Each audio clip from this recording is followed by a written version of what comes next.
Our top story this hour, top U.S. officials are cautiously optimistic about Russia's withdrawal from the vital southern Ukrainian port city of Kherson. National Security Advisor Jake Sullivan called it a big moment for Ukrainian forces to reclaim the only regional capital seized by Russia and a gateway to Crimea. But despite the major victory, Sullivan said the White House would not push Ukraine for a diplomatic end to the war. Chris Livesay reports.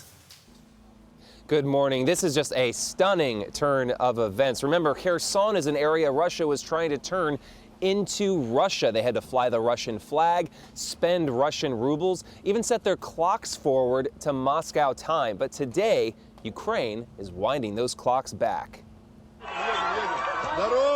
It was the only major city the Kremlin ever managed to hold.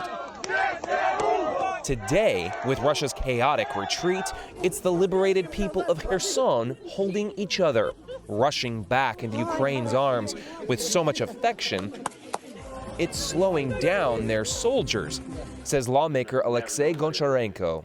They're being stopped by Ukrainians. By Ukrainians, by just local people who are so happy to see our army liberating them that they are stopped with hugs and kisses, and people who are singing Ukrainian anthem with Ukrainian flags. These are people who couldn't sing the Ukrainian anthem for many months. For many months, they could be killed for this. The people of Kherson waited, said President Zelensky. They were right to pin their hopes on Ukraine.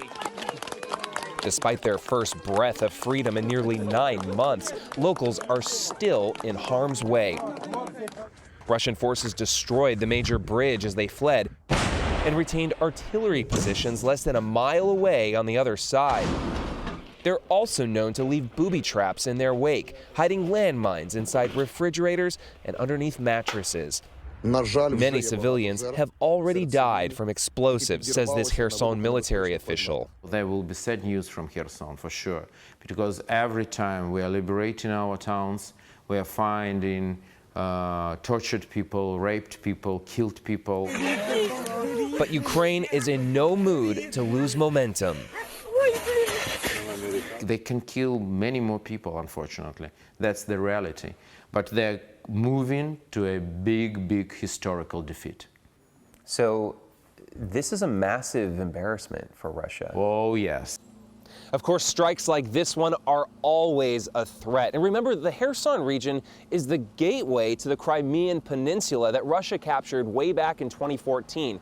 Well, morale here is now so high, many feel they can take it back. Elaine? Chris, thank you.